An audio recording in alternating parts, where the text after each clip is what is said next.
اعوذ باللہ من الشیطان الرجیم، بسم اللہ الرحمن الرحیم۔ میری طرف سے تمام سننے والے دیکھنے والے بہن بھائیوں کو السلام علیکم ورحمۃ اللہ وبرکاتہ۔ اور آج شروع کرتے ہیں تحفہ خواتین سے تھوڑا سا قصص الانبیاء۔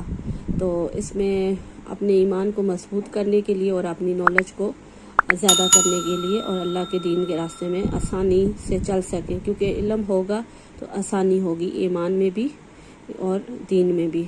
تو اللہ کے اتنی قریب وہ انسان ہوتے ہیں جن کے پاس جتنا زیادہ علم ہوتا ہے۔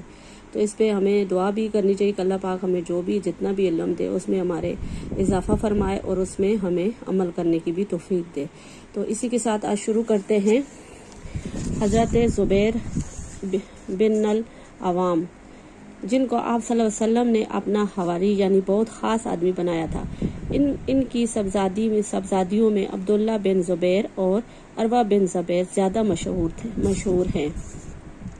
حدیث کی کتابوں میں ان کا ذکر بہت آتا ہے۔ حضرت عبداللہ بن زبیر نے مکہ میں حکومت قائم کر لی تھی، جو بادشاہ وقت عبدالملک بن مروان کے خلاف تھی۔ عبدالملک کا مشہور ظالم گورنر حجاج بن یوسف گزرا ہے۔ اس نے مکہ پر چڑھائی کر کے حضرت عبداللہ بن زبیر کو شہید کر دیا تھا۔ اس وقت ان کی والدہ حضرت اسمہ رضی اللہ عنہا زندہ تھی۔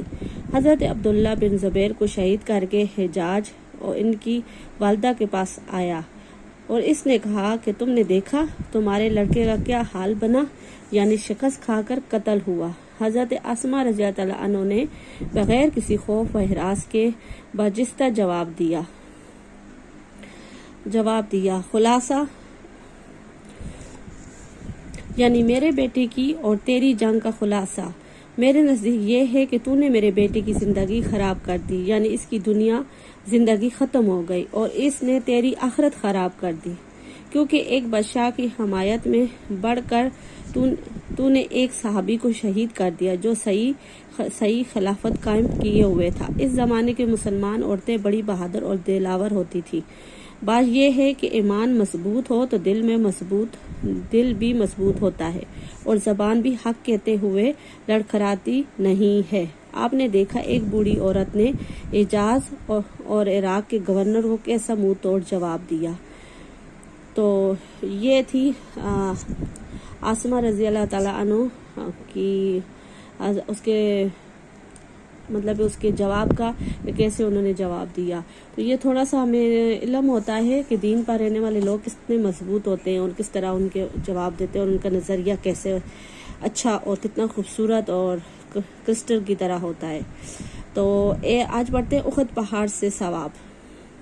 حضرت عمر بن حسین رضی اللہ تعالیٰ عنہ سے مروی ہے کہ ایک مرتبہ آپ صلی اللہ علیہ وسلم الصلاۃ والسلام ارشاد فرمایا کہ کہا تم میں سے کوئی ایسا نہیں ہے کہ ہر روز احد پہاڑ کے برابر عمل کر لیا کرے۔ پوچھا گیا یا رسول اللہ علیہ وسلم کون اس کی استطاعت رکھتا ہے پہاڑ جیسا عمل کرے؟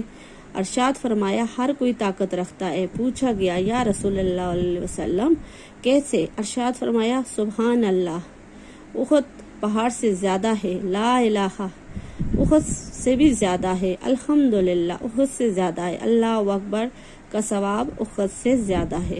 تو یہ تسبیح اور اس تسبیح کا ثواب احد کے پہاڑ سے بھی زیادہ ہے اور بہت ہی آسان ہے اور زبان پہ بہت ہی ہلکا بھی ہے۔ تو اللہ پاک ہمیں یہ تسبیح لازمی کرنے کی توفیق دے۔